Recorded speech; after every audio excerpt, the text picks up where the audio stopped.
Hi, New Leaf Christian. I'm incognito right now. If you don't know who this is, it's Pastor Bob. Shh. The reason why I'm incognito is because we're going to be talking about something that's, I don't know, just something that we shouldn't even talk about. Christians shouldn't even mention the word. It's almost like it's a dirty word in a Christian's vocabulary. What we're going to be talking about is hatred. Did you hear anything? We have to be very, very careful here, because at any moment, if God hears us, He could take me out at any time.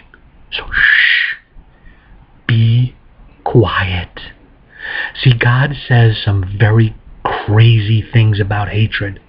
If you think back in the book of Exodus, He says that none of us should murder another.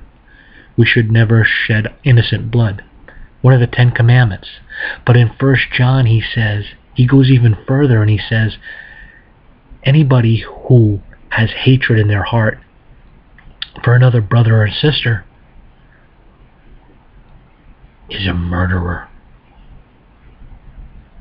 I don't know about you, but I think I've done that a couple of times. Actually, probably on the way here, when that guy cut me off. That's why I'm saying we have to be very, very careful here. We got to be quiet when we talk about this subject. In 2 Corinthians, it talks about love, God's love. That's how we know Him. 2 Corinthians says this, as He sent His Son, who knew no sin, to be sin, so that we may become the righteousness of God. Man, that's love.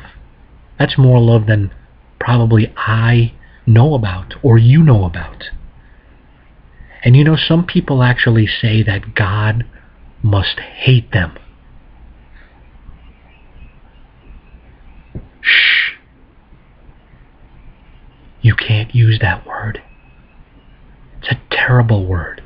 But God says that, people say that God must hate them because of some of the things that they've done. Like lied or cheated or stolen something or got divorced or shed innocent blood or lusted after somebody, or they were addicted to something, or lived with another before marriage. There's all sorts of stuff that people feel ashamed about. And they say, you know what? Because I've done that sort of stuff, God hates me. But you know what I would say? I don't think so. How could a loving God that loves His creation hate it at the same time? It doesn't even make any sense.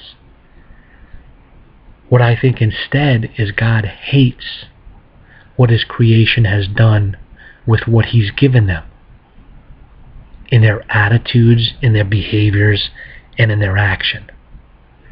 I would say to you that our God is a perfect God. He's perfect in His love, and He's also perfect in His hatred. Did you hear something? Oh, we got to be really careful here. But let me just wrap up by saying this. That's what we're going to be studying. And it might be a really interesting study for some of you. Some of you, it may be real boring. You know why? Because you have never done anything wrong like me. If you're thinking that, God may just do this to you. So guess what? Let's have some fun here. Let's learn about what God's Word says. And you know what? maybe, just maybe, we can apply that to our everyday life. Until we meet again,